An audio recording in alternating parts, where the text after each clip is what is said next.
because last year was worse than the year before, and this year was trending worse than that year, right? So there's a little bit of, it's a little bit of an uptick there, a little bit of an uptick. I know, it really depends because if you're in like South Florida and you're getting hammered, I get it, right? So I understand, but in other parts of the country, things are not as dire.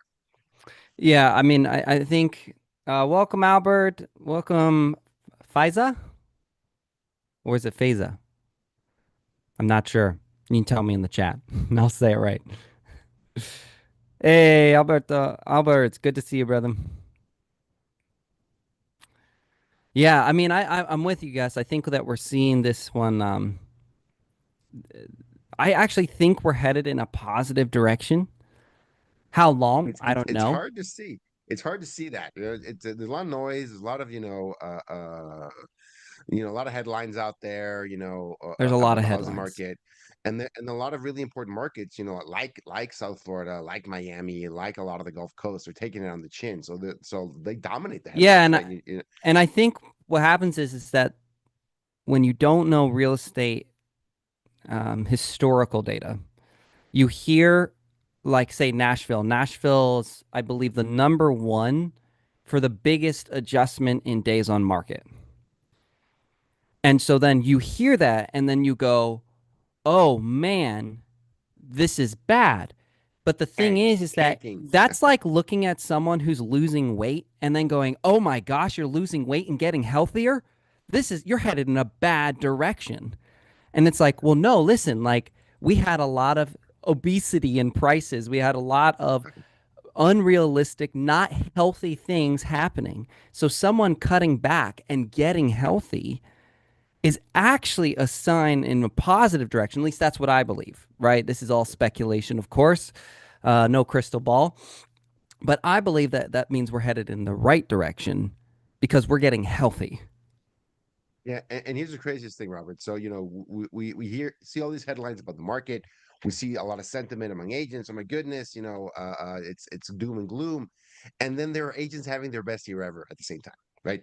That 100%. always kind of blows my mind. Like, wait, hold on, what?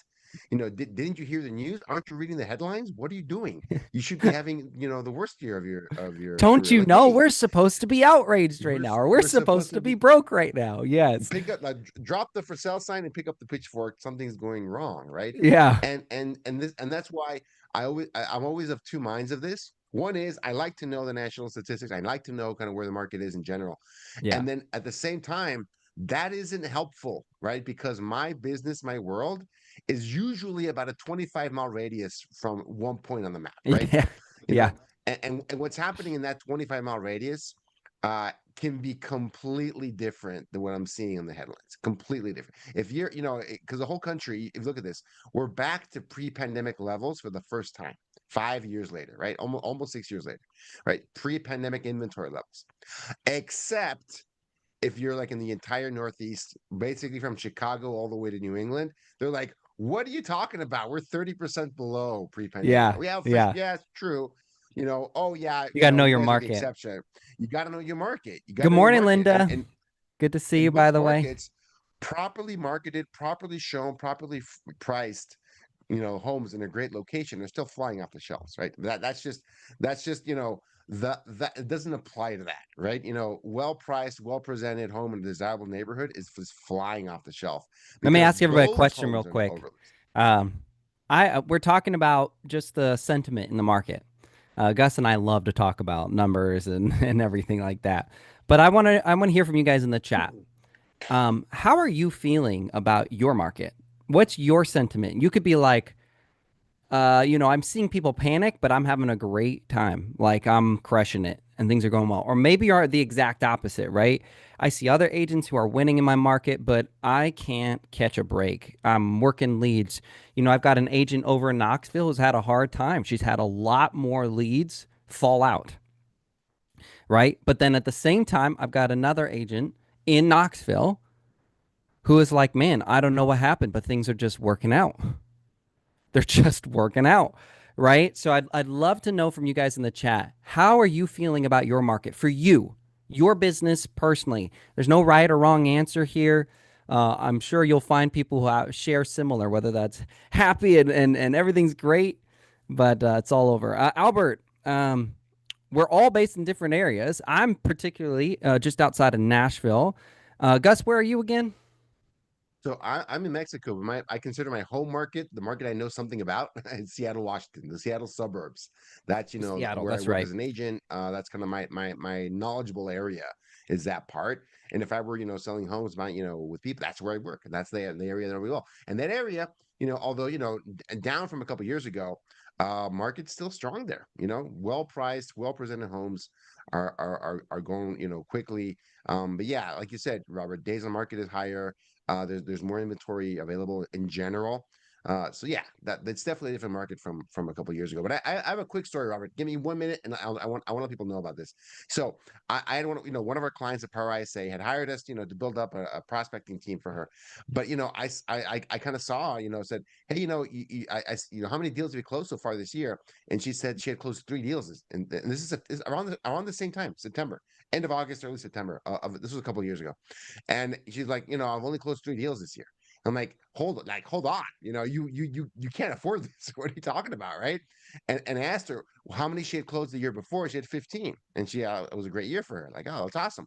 And what happened? No, she went from 15 to 3. And I said, and where'd those deals come from? She said her personal sphere, right? Database, people she knew, past clients. And I go, great. How many times have you called them this year? And she's like, what do you mean? Like, yeah, well, how many times have they're come from your database? Well, how many times did you work your database that year? She goes, well, she doesn't really work her database. They would reach out to her. She posts on social, and she, is active, on Facebook, Instagram, and people would kind of just reach out to her. And now they're not reaching out. And I go, oh, I got you. So the business was so abundant, last year that people would reach out to you. Now business is less abundant. One of those people, now you got to reach out to them, right? In fact, you should Yeah. get in the habit of Yeah. that. So we put the ISA on hold. We put the prospecting on hold. And I said, you got to call, you got to make a list. It can't be less than 200 people. She's an immigrant to the US, by the way. It can't be less than 200 people. And I want you to call them all and invite them to some kind of class you're going to teach about something you know a lot about. Okay. Her husband, is a veteran. So she taught a VA loan class, and she did this in 2 weeks. Like I said, you got to do it now. Like you're kind of holding on here for dear life. You don't realize it. You got to do this. And she did it 2 weeks. She had 67 people register and like almost 40 people attend that event, like a class, in-person class, by the way. And I want to remind folks, a couple years ago, interest rates weren't at 6, they were above 7%. Okay. Because that was her big blocker. Says no one's buying, Gus. No one's selling. It's 7%. Are you crazy?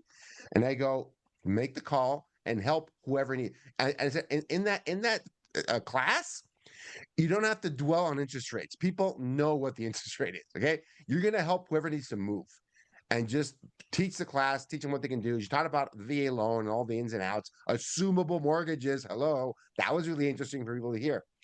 Within 90 days, she had $20,000 in commissions she didn't have otherwise, right? Within 90 days of that class. Okay. So it was probably less because the middle of December, she's like, yeah, man, woo, we're rolling in it. So I want to say a story because usually, Robert, the thing stopping us from being successful isn't the market. I know that's controversial. I know I'm not in South Florida. I'm not, right? But usually what's stopping us is our own mindset. Usually. Okay. Well, I mean, Only yeah, 99% I of the have time. hundreds of agents that I coach, hundreds, right? And I'll have a dozen in the exact same market, and the vast majority of them are saying I can't make it, and it's usually outside things, interest rates, or my clients aren't serious.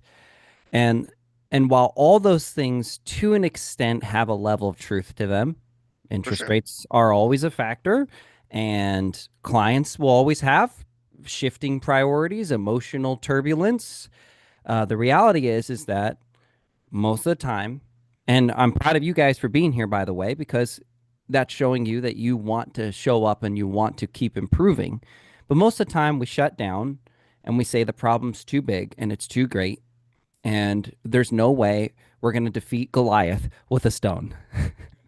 There's just 100%. no way, right? And that's why, Robert, it's so important to look at numbers, right? I like numbers because numbers take a little bit of the passion out of it. Not all, a little bit of the passion out of it, and you can look at it. And, yes, we went from 5 million to 4 million homes sold in this country over the last 3 years. I get that. In fact, I take it back. We went from 6 million to 4 million. Okay. 6 million in 2021 and, 4 to 5 the last 3 years. Okay. That's that's for those keeping score. That's like a 20%, almost 30% reduction, right? But here's the thing: 4 million homes are going to be sold in this country this year. 8 million sides. About my estimate is about 20 million adults involved in those transactions. 20 million adults, give or take a few, right? 20 million adults involved in a real party to a real estate transaction this year. This year, 20 million adults. How many adults are there in the country? Let's round it out at 200 million. 1 out of every 10 adults in the US is party to a real estate transaction this year. This year, 2025, a Mm, down year, a down year. So, it's a good segue into today's topic, because the problem then becomes, how do you find 1 out of 10 adults? How do you have a yeah, conversation with them? How? I And love that. them, or their neighbor, or their friend, or their spouse, or their family member. How do you get in touch with them? Because if you look at the problem that way, that's not an insurmountable problem. Okay, that's not an impossible problem to solve. And honestly, How it do you kind of leads improve to it? today. Yeah, Let's jump into it because I know you and I could it's a talk good forever segue. about this. But I'm a firm believer that you always need listings, even when listings sit. Um, it's just, in my opinion, it's just always better to have the asset than to not, because I believe that listings create opportunity. And so let me share with you guys why, even though we're seeing days on market go up, I believe that listings are more important than ever for you to have. So I'm going to ask you guys a question. It's not on the screen. Who is the most powerful buyer in most markets? The most qualified, capable buyer in most markets? Not a trick question. Just think about it. Who is the one who has the most capable? And this is on average, right? I'm not talking about some random billionaire who happens to live nearby. I'm talking about on average, who is the most qualified, capable buyer? What's their financial situation, right? Drop it in the chat for me. I want to hear from you guys. Okay, and then I'll explain this in a second, and it'll make a lot of sense. Gus, all cash buyer. I love it. Love it. That's definitely easiest number one. Arguably, probably the fewer in number. A little bit harder to find, but agreed. Robert, spot on. Most of the time, unless you're lucky and you get what Gus said, all cash buyer, unless you're lucky, sellers are absolutely still the strongest buyer. They may not be the fastest, but they're definitely the strongest. They are almost always coming out with more cash than a buyer coming in. They have more cash, they have more familiarity, and they have more of a timeline because they have a home they just sold. They got to get out of here, which means they are going to be they've got the urgency. We all like people who make decisions, right? And get to it. They've got the money. We love that, right? And they have a bunch of crap that they need to get out of there. they have to go, right? So listings, even when they sit, create the most opportunity because they also build your brand. They attract buyers better than most lead magnets ever will. Why do you think Zillow? What you think Zillow leads are coming from Facebook ads selling lists? No. Zillow leads come from people, buyers going to Zillow to look at listings. So if you have the listings, you have arguably the number one lead magnet for buyers, which is a listing. So that's why I wanted to do this call with Gus today. Is I'm seeing agents who are like, I need more buyers. And by the way, I'm always happy. Go get as many people as you want, of course. But listings are still the centerpiece to any long-term successful business in real estate. And we cannot neglect that. So that's why I brought in Gus today, so we could talk about getting some more listings. So if this call is for agents who maybe you're afraid of making that phone call.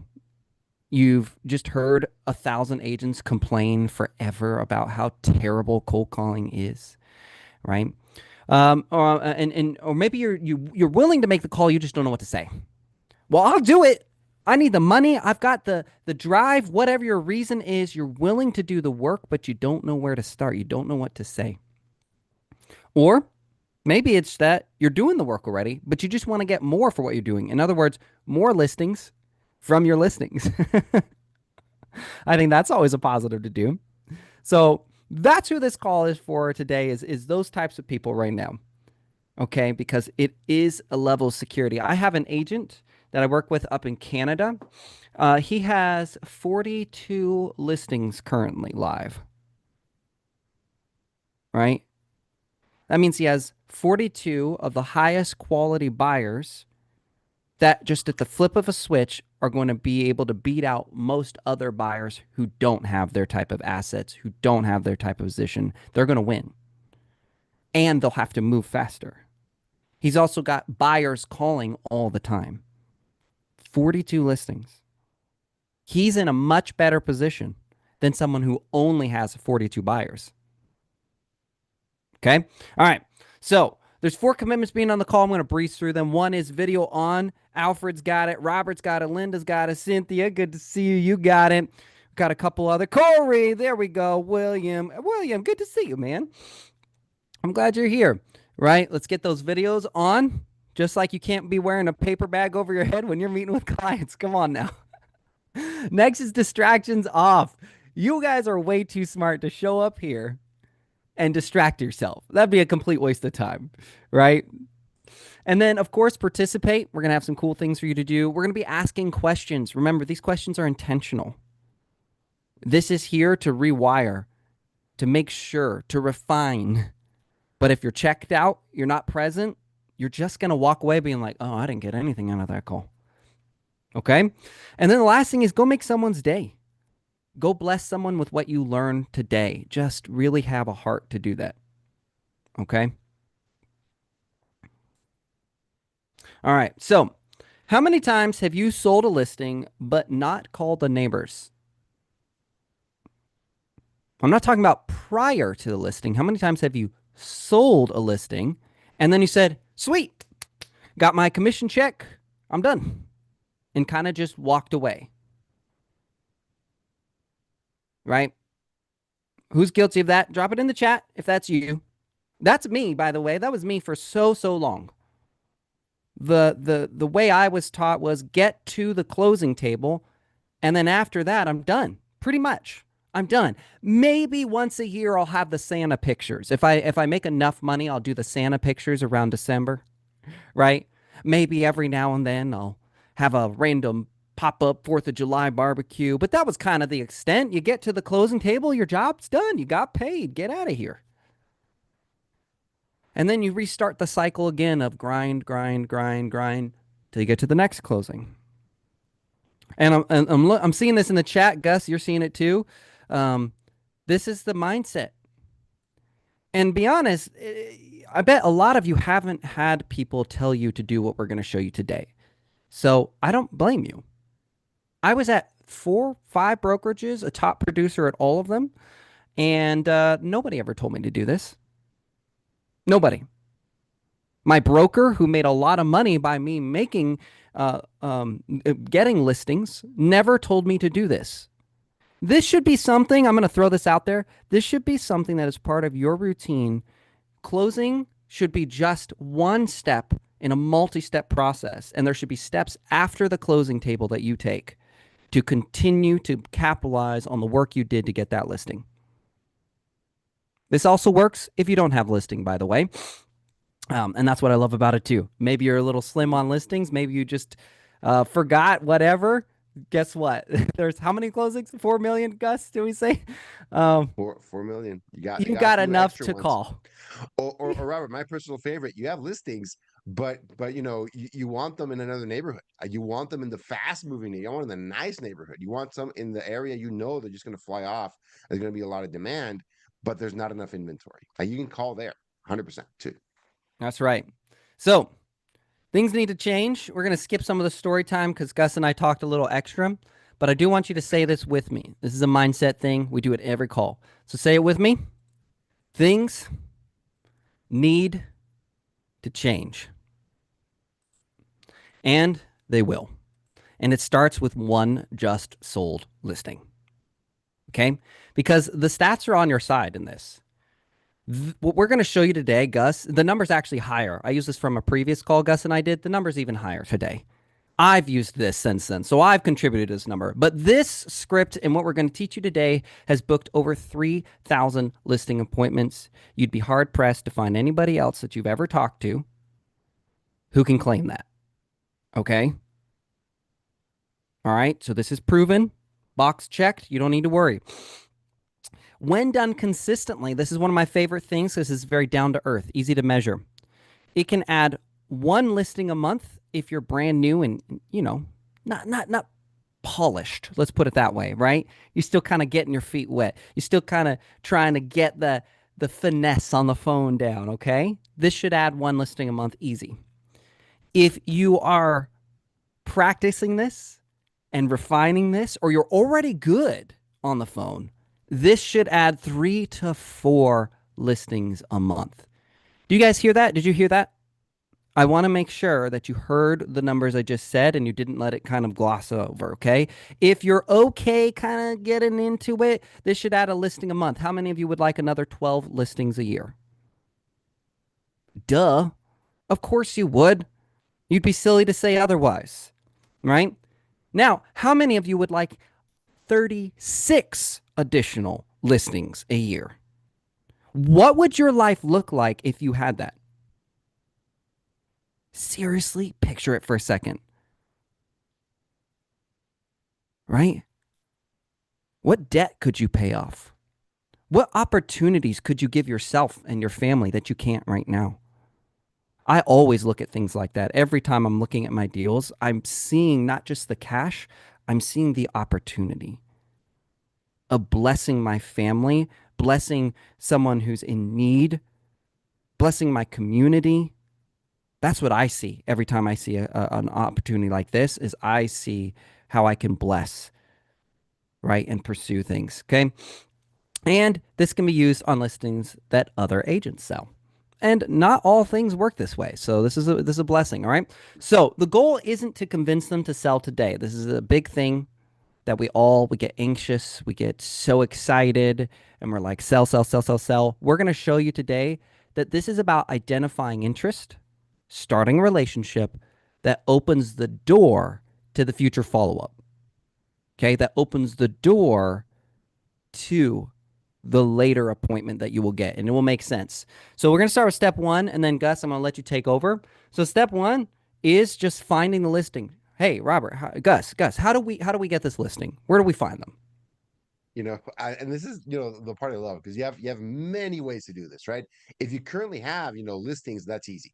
Like pick your favorite one, the one you like the most popular one, the one that generated the most interest, and go with that, right? But it's not the only. That's the easiest option. It's not the only option. You can use the royal we, right? Which is okay. What a listing my team recently sold. Okay, that can be anyone in your team. How about your brokerage? And a listing anyone in your brokerage couldn't currently sold. Now we're talking about dozens, hopefully hundreds of deals, right? Over, and it doesn't have to be the last 30 days, Robert. It can be over the last few months, right? So hundreds of deals. And let's say, in my personal favorite, Robert, in case if all else fails, you can go to a neighborhood where you don't even have a listing, right? Or anyone has a listing because you're lacking inventory. But guess what those neighborhoods usually have? You have buyers looking for a property in that area, right? So there's even a version of this where what, I have buyers. I don't have a listing currently, but I have 5 people in my CRM that are looking for inventory in this area, and they're just not finding enough, right? They're not finding what they need. I want to help them. So there's many ways to go about this. You should never get stuck by not finding a property or an area you find desirable and you want to call it. There's no excuse. There's many ways to find it. Drop a pin on that map, and that's where you're going to start. I love that. I love that. And a good example is Murfreesboro, Tennessee. Okay, so city, state, duh. Three Rivers community. So that's a neighborhood, right? It's not even a zip code. It's even smaller than that. It's a neighborhood. The median 420. We'll get into a minute why this is important. And sold 8 days ago.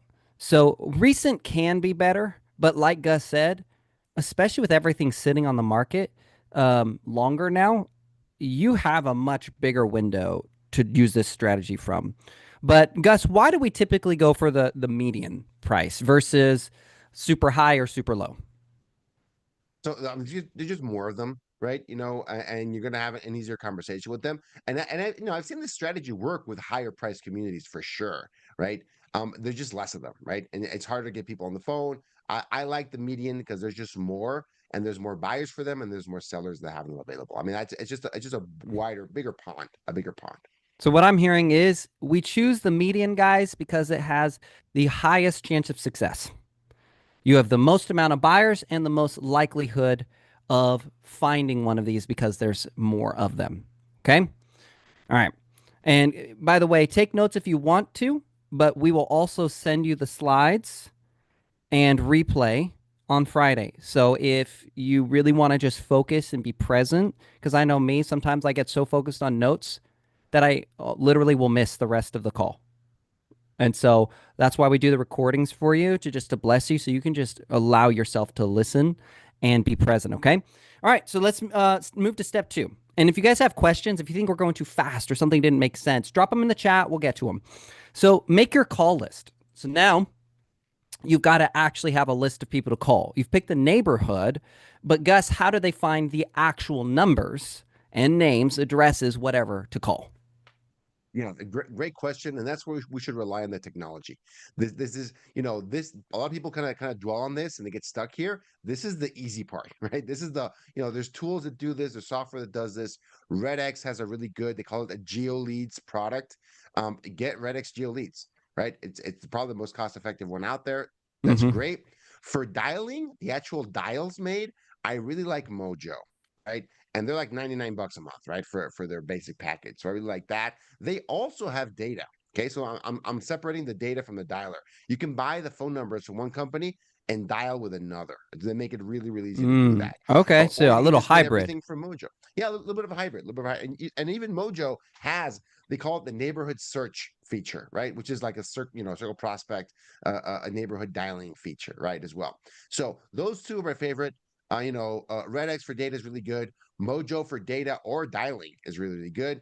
And even now, they still see the best results from the Mojo dialer. There's other technology out there. This is the easiest to set up, and it's really, really well priced.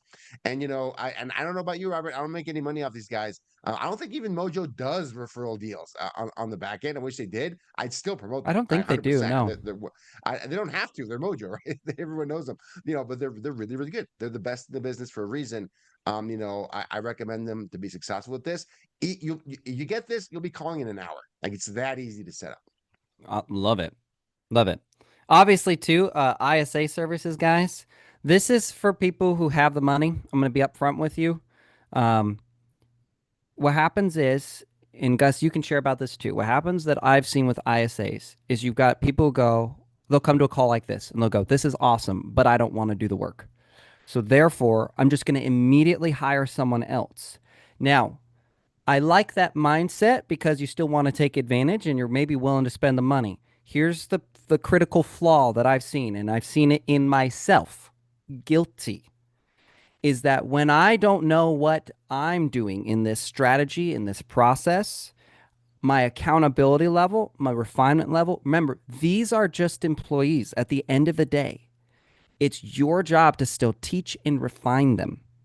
Even with great ISA companies that have coaches and have trainers, it's your market, it's your neighbors, it's your listings, it's your community. You're supposed to be the expert, right? Can we all agree? You're supposed to be the expert of your area. So while coaches and ISA companies can help, you need to know how you want your company reflected in these calls. You need to know how to handle the actual detailed objections. There's general objections Gus and I can help you handle all day long. Easy, no problem. But there's going to be specific ones about your market and your area and your product and your services. So you need to know the process. I didn't even say that you have to be an expert at it, but you need to know it enough to where you can keep it on track, to where you can help refine it, and then also to where you can cover. If you don't know how to do this, what if one of the sellers calls you back and well, I don't even know what to do. I've been so and guilty. Again, I'm preaching from my experience, the mistakes that I've made. is I tried to just immediately hire someone else to do work I didn't want to do with also having no clue how it worked. And that's a very dangerous thing. Could you imagine, right? Like how that really would break down for you? So, Blind if leading you the blind, basically. yeah, if you have the money, get in, do a little bit of this yourself and establish your baseline expectations. Then invest to scale and grow up, right? And you're going to be much happier and you're probably going to produce much better results. And then, of course, there's the old fashioned door knocking. And then, Gus, you can share your thoughts on the last two as well. But old fashioned door knocking, I don't know how you guys feel about this. This is a very personal thing. We live in a very polarized world. So knocking on someone's door for some is an awesome opportunity to make connections. I know agents in Texas who do this and love it. They swear by it. And then I know agents in Texas who hate it and said they feel uncomfortable. I know there's also differences between genders. You're going to have men who will be like, ah, not big a deal. And you're going to have women who say, I don't feel safe. So this is a very personal thing. So we're sharing this for you to just know what's available, right? But you just need to pick one and stick with it and do it. So, guys, do you have any thoughts about the ISA and door knocking you want to share? 100%. I think you nailed it, Robert. My recommendation would be not only that you do it, I think you have to clue a couple deals from it. I think in any lead source, lead gen that you want to add leverage to, whether that's agents, ISAs, you want people into, I think you have to have gone through the cycle a few times, right? Yeah. Because then it works. It's a working lead gen system. It works, right? And as you add leverage, you can now tell. Because otherwise, Robert, you can't tell what's not working. If you don't know the system, you haven't gone through it yourself, and things aren't working. Is it the ISA? Is it the script? Is it the Oh, list? Is it yeah. Mojo? Is it the contact rate? Is it the I'm being tagged as spam? All these things, you don't know which ones. You try to solve all of them, and then it just takes way more time and it costs way more money than you Yeah. anticipate, and you're going to give up. I mean, Yeah. I think that's the original sin of hiring ISAs without this having this figured out. So I agree with you 100% on that. I'd say you have to do this on your own and you have to close a couple of deals from it before you consider adding leverage, right? And when you're Love it. ready, hey, I'll be ready for you guys. We'd love to work with you. Door knocking, man, my favorite kind of lead gen. Always my favorite kind of lead gen because with lead gen plus exercise, like what? And I was in Seattle, guys. Like I'd be door knocking with an umbrella. You know what I mean? Like it rains 9 months out of the year in Seattle. Okay, so a little bit of drizzle there, walking around with my umbrella, knocking on doors. So knocking on doors when it went live, knocking on doors for the open house, knocking on doors when it went pending. Some of these guys, I would talk to them for the third time. By the time I was done. I usually do about 20 doors each side, sometimes more than 50, depending on the day.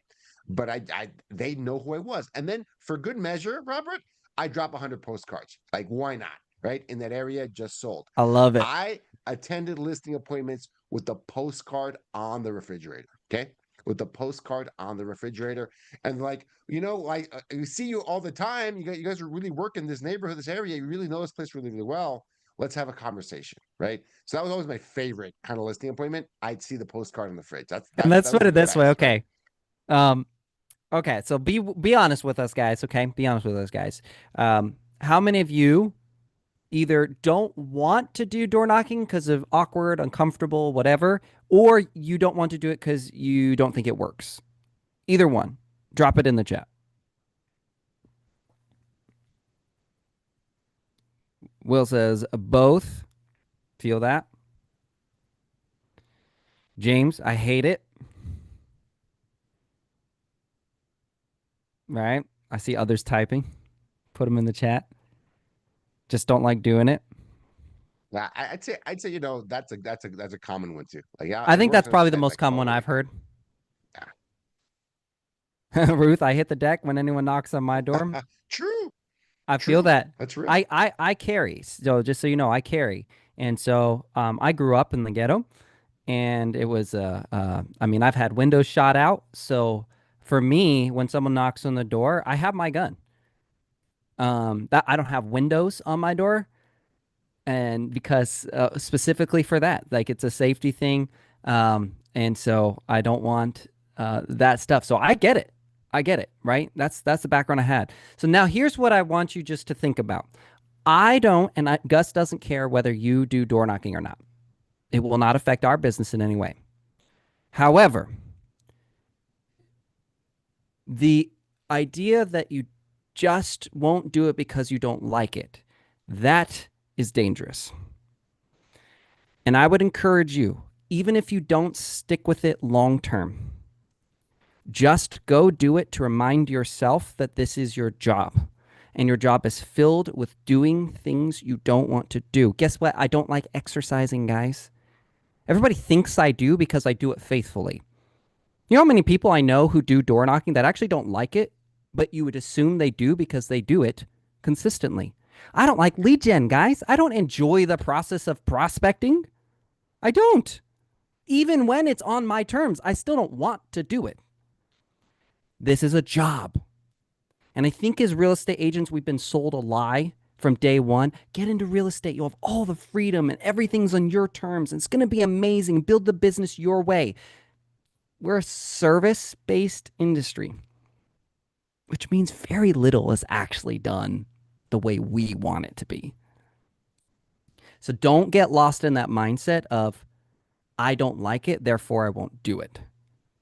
Because if you bring that into one area, that mindset, and then you do it, it will bleed into other areas of your business. Well, I don't like that follow-up, and therefore I don't do it. And I don't like that lead gen strategy either, and I won't do it. And I don't like doing open houses that way, so I'm going to just not do it that way. Or I don't even think open houses work anymore.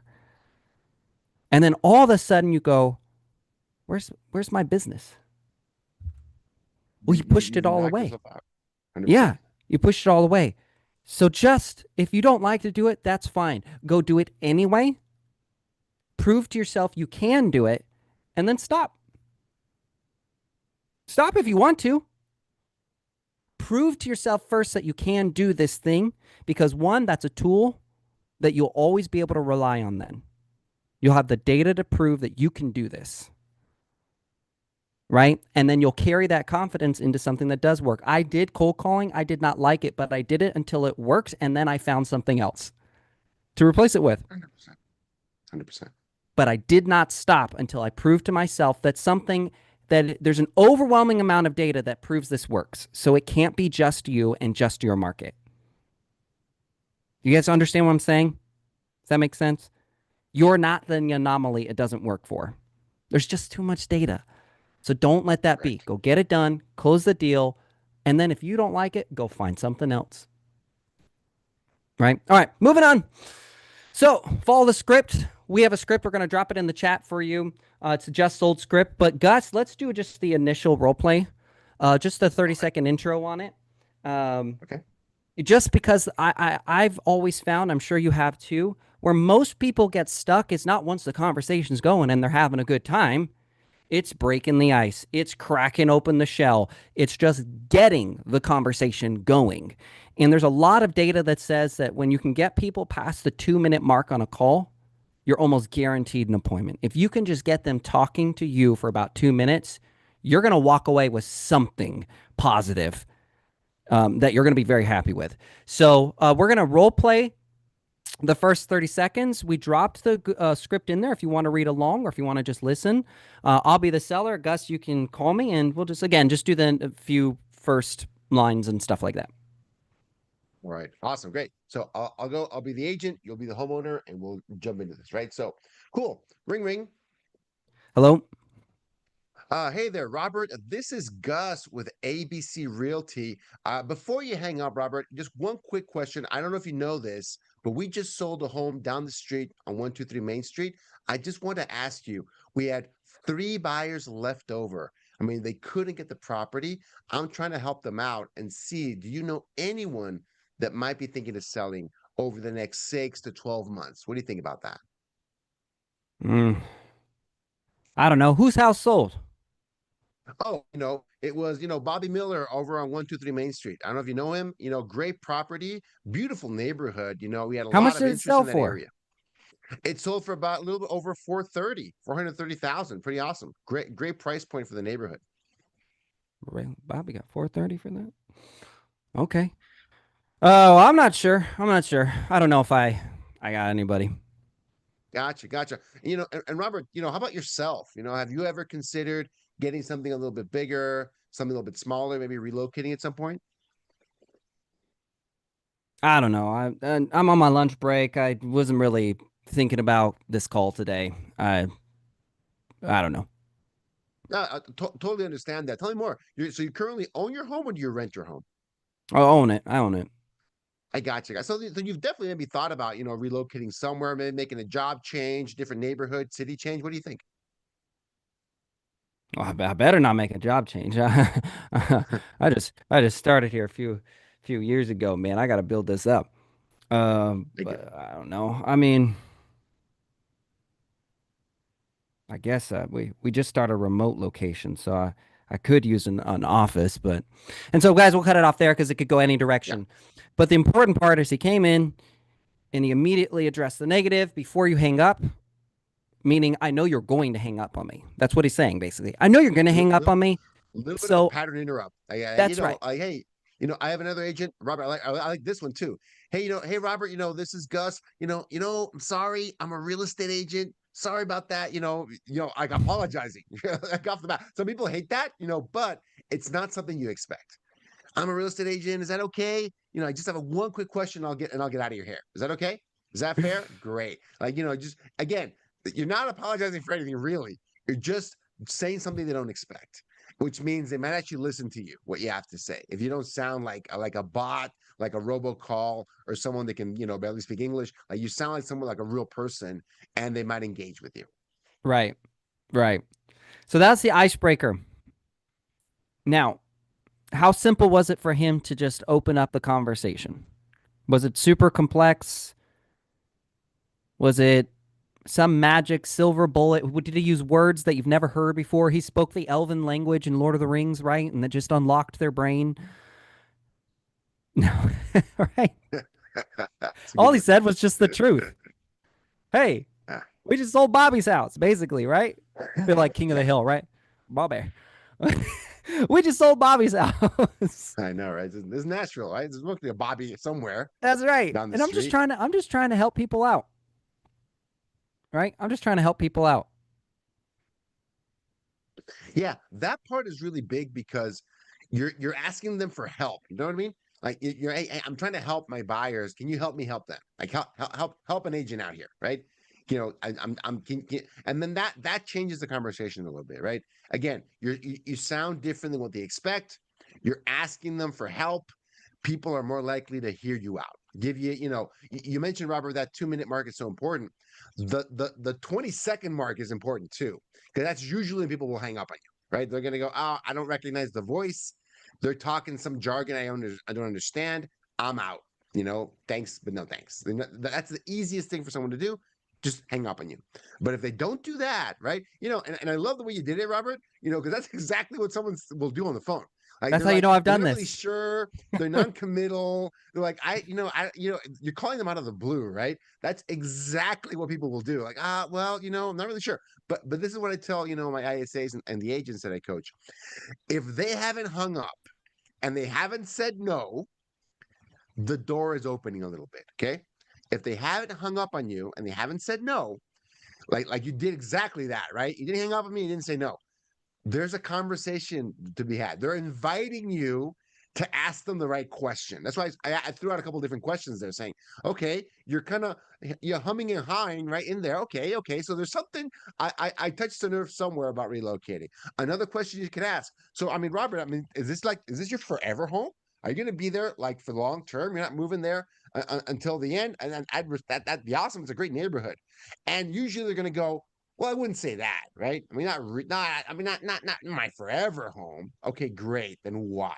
Okay, and you just approach it with a lot of curiosity, and then you want to hit, in the script. Once you have that like initial part, that icebreaker, you want to hit those points in the script. Okay, well, why? What's your motivation? What's actually driving you to think about that? What's Mm-hmm. making you consider it, right? And it might be the remote work one is a very common one nowadays. Families growing. Kids are leaving the house.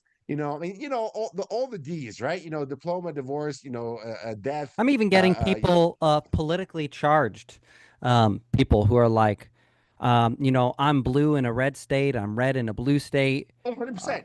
Like That's that's the thing. you're going to see that. And here's what's crazy, right? Is I've sold to people who have the opposite political views and they felt that I was in alignment with them. Do you guys follow that?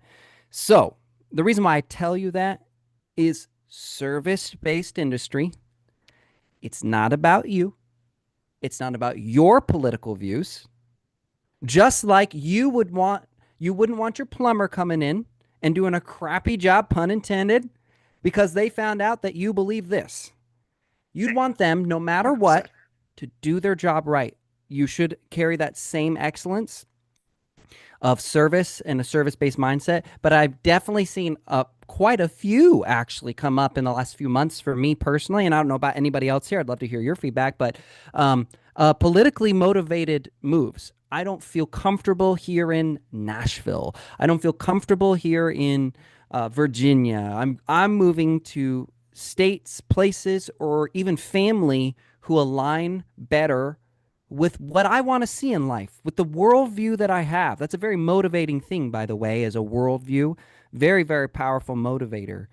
So, so I'm just letting you know. I think we can all agree, without getting into the details, there has been a lot happening in the last week.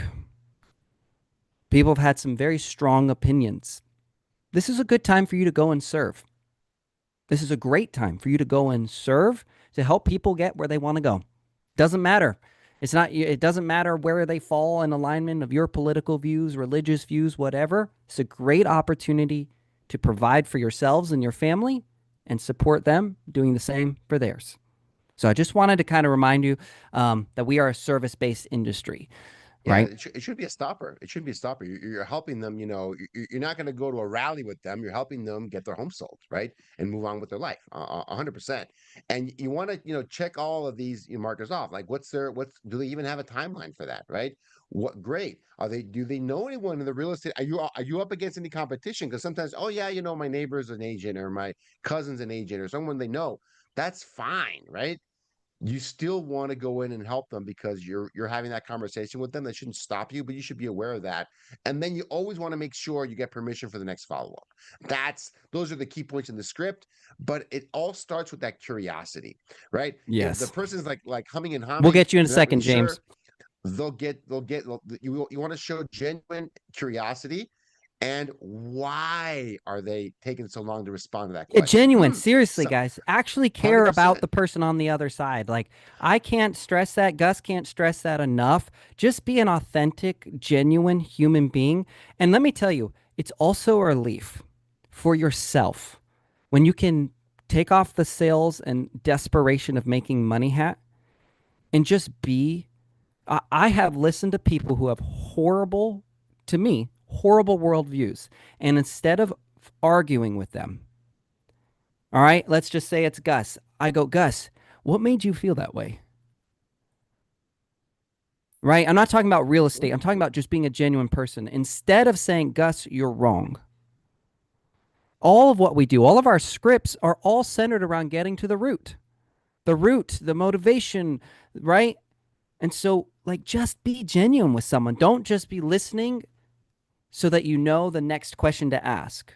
Because sometimes there'll be a better question you could have asked if you're actually listening to the flow of the conversation.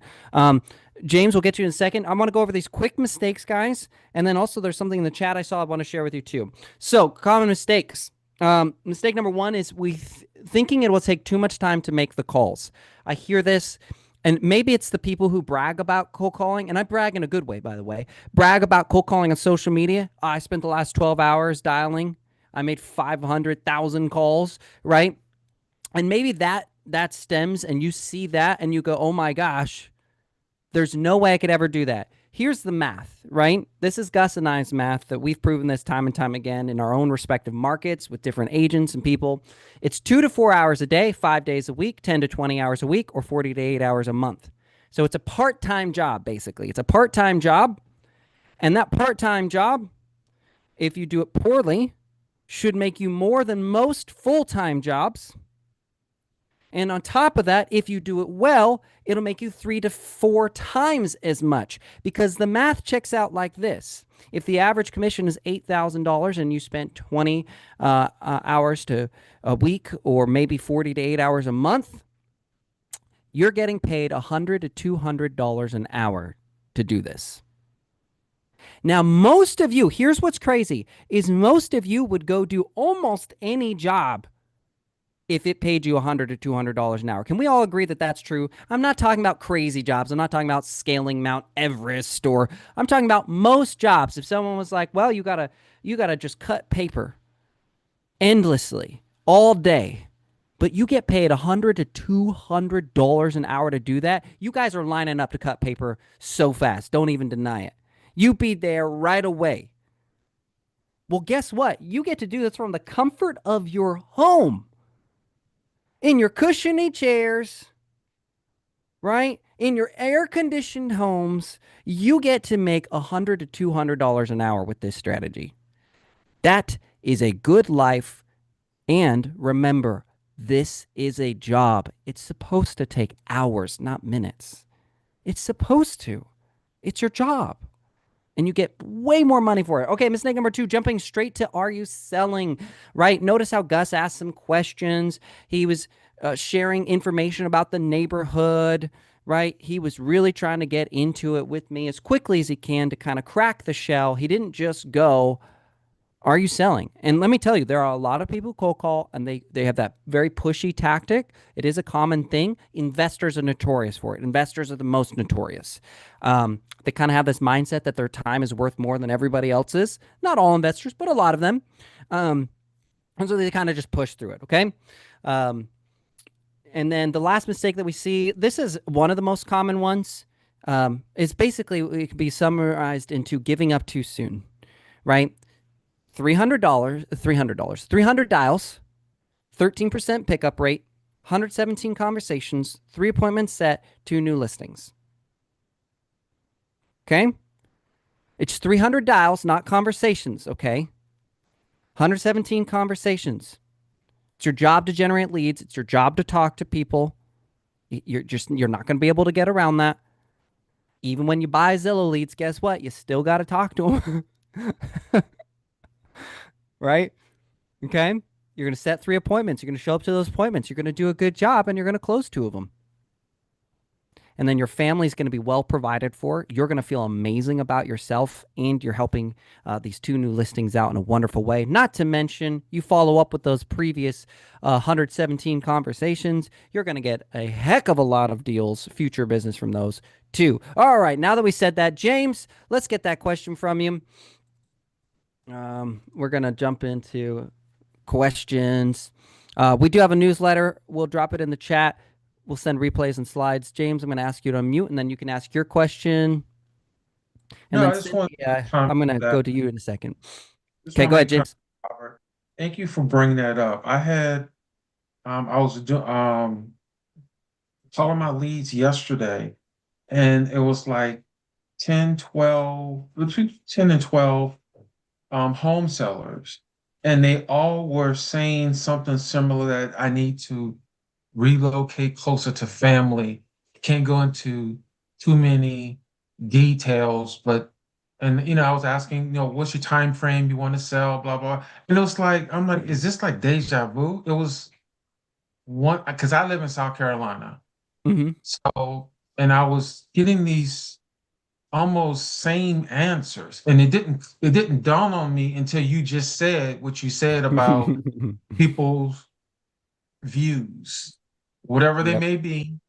I still offer my services and I have these listings set up. But thank you for sharing that because that gave me the aha moment. I never even consider that This is how people, you know I'm the real deal.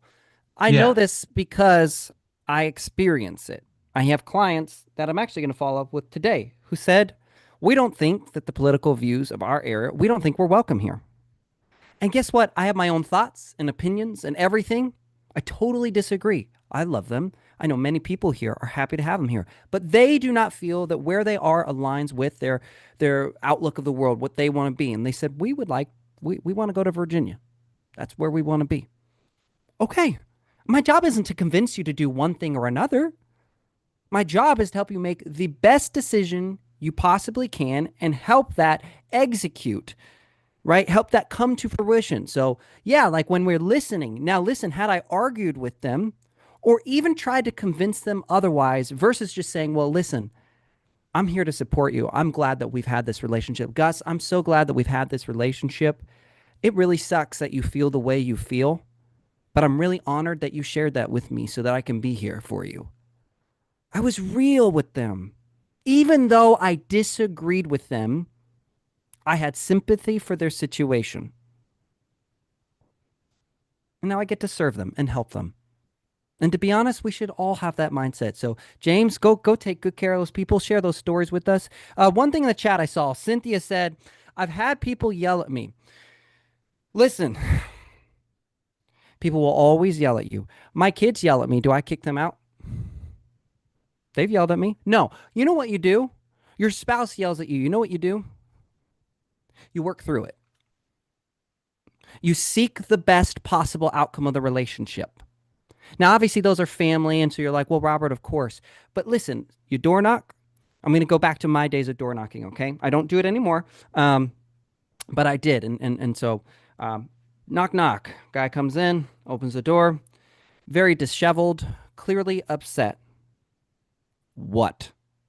That's how I was greeted at the door. And I'm super nice, and I'm really cheery, okay? Like, I'm not a mean person to see, okay? What? Hey, so I'm just doing an open house over here and I just want to do. You woke me up. I work graveyard. Now, my brain told me sell, sell, sell. You got to follow the script. You got to go get them to the open house, finish it. And you know what I said? I said, I'm sorry.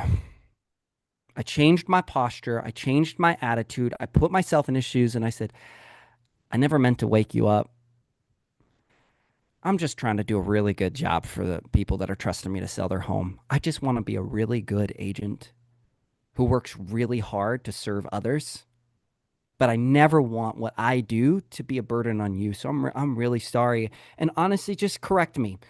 What would have been better? Should I just drop something in your mailbox to never risk that? Should I have maybe looked up your number and given you a cold call? I mean, I know you care about your neighborhood. Am I right? He goes, yeah, of course. And I'm just trying to talk to people who care about their neighborhood. That's all. I'm just trying to talk to people who care about their neighborhood. And I can tell you do, because you opened the door. You know what that tells me?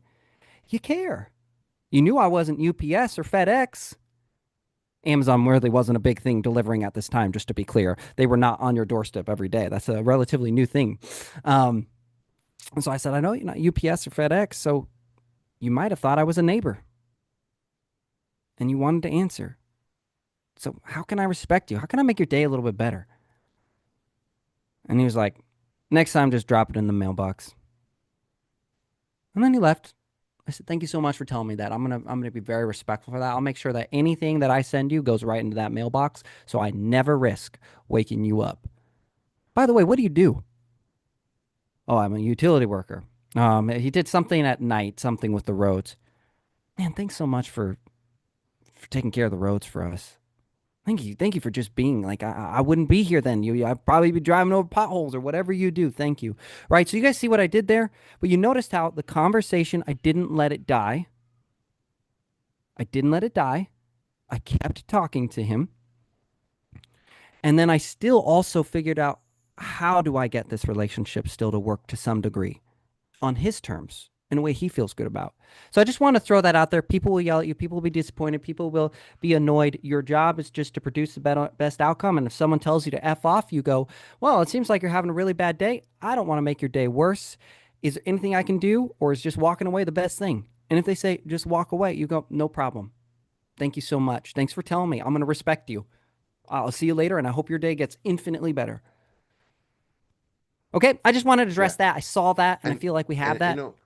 Go ahead. Robert, I want to add one thing to that, and because that can happen, even if you're calling, Zillow leads, just to be very honest with you guys, right? You get someone at the wrong time in the wrong moment, even if they request you call them. So I want to be really clear with that.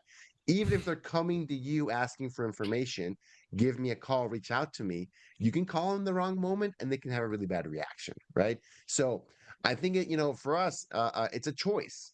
If you only want to talk to people that already know, like, and trust you, that you can choose that. If you want to choose growth, right? It's like going to the gym.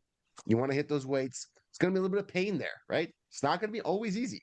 Easy is to stay at home on the couch. That's easy, right? If you want to grow, there's going to be a little bit of pain, right? But Robert, this is the craziest thing. Yes, you're going to have people that can yell at you 100%, even door knocking to your face. It can happen, right? The overwhelming majority of people are just decent and nice. It's crazy. And this might be the bias of calling, I don't know, in Seattle, right? Maybe people are really nice in Seattle. I don't know. I called all kinds of neighborhoods though, right? So I think that the bias works itself out if I called a really nice group of people. I don't think so. The overwhelming majority of people are going to be Hmm. decent and they're going to do their best to at least be polite, right? The overwhelming majority, like 95, 98% of people.